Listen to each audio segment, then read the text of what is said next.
ఓసారి వీడియో చూడండి. కొంతమంది చేతులకు బేడీలు వేసి బలవంతంగా విమానం ఎక్కిస్తున్నారు. ఈ వీడియో చూడగానే అమెరికాతో పాటు ట్రంప్ కూడా గుర్తొస్తారు. కొన్ని రోజులుగా అక్రమ వలసదారులను మానవీయంగా ట్రంప్ మెడపట్టి దేశం నుంచి గెంటేస్తున్నారు. వీళ్లలో భారతీయులు అధికంగా ఉంటున్నారు.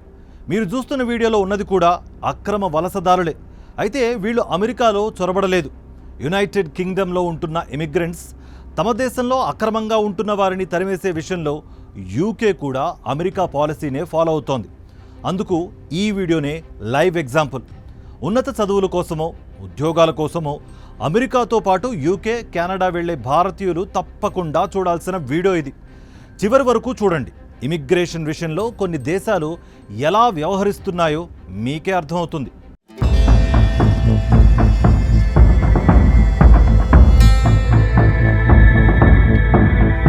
మెయిన్ టాపిక్లోకి వెళ్ళిపోదాం. అక్రమ వలసదారులను వదిలించుకునే విషయంలో ట్రంప్ ప్రభుత్వం ఎంత సీరియస్గా ముందుకు వెళుతోందో అదే స్థాయిలో బ్రిటన్ ప్రభుత్వం కూడా ఉంది. ముఖ్యంగా భారతీయుల విషయంలో లేబర్ పార్టీ ప్రభుత్వం కఠినంగా వ్యవహరిస్తోంది. సరైన డాక్యుమెంట్స్ లేకుండా తమ దేశంలోకి వచ్చిన వారిని ఏరి పారివేసేందుకు దేశం మొత్తాన్ని భూతద్దం వేసుకుని మరీ జల్లెడపడుతోంది. భారతీయ రెస్టారెంట్లు, బార్లు, బ్యూటీ సెలూన్స్, గ్రోసరీ స్టోర్సు ఇలా దేన్ని వదిలిపెట్టకుండా అక్రమ వలసదారుల కోసం సర్చ్ ఆపరేషన్ మొదలుపెట్టింది. 2024 జూలై నుంచి ఇప్పటి వరకు 19,000 మంది అక్రమ వలసదారులను బ్రిటన్ ప్రభుత్వం వారి దేశాలకు సాగనంపింది. బ్రిటన్ హోమ్ డిపార్ట్మెంట్ పరిధిలో ఉండే ఇమిగ్రేషన్ ఎన్ఫోర్స్మెంట్ టీం 2025 ప్రారంభం నుంచి ఇప్పటి వరకు 828 ప్రాంతాల్లో సోదాలు నిర్వహించి 609 మంది అక్రమ వలసదారులను అరెస్ట్ చేసింది.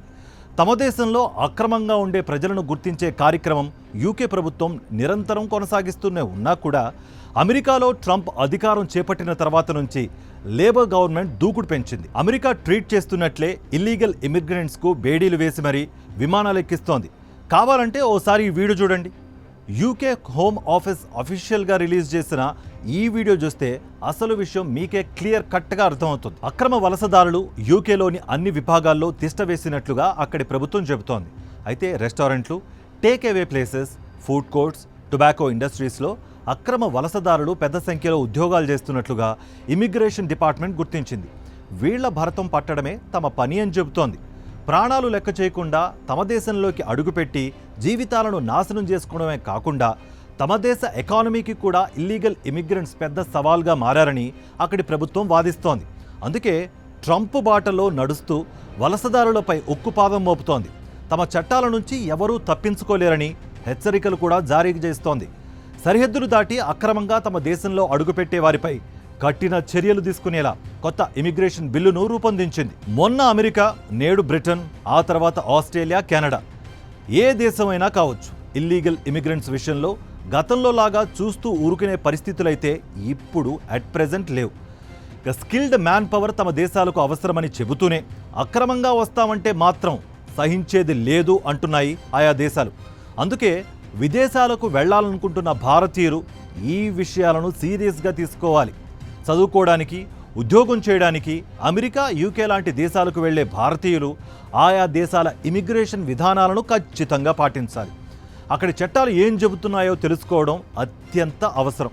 ముఖ్యంగా మాయమాటలు చెప్పి అరచేతిలో స్వర్గం చూపించి అక్రమ మార్గాల్లో విదేశాలకు పంపించే ఏజెంట్ల విషయంలో మాత్రం జాగ్రత్తగా ఉండాల్సిందే. లేకపోతే అమానవీయ పరిస్థితుల్లో చేతులకు, కాళ్లకు బేడీలతో స్వదేశంలో అడుగు పెట్టాల్సి రావచ్చు మరి.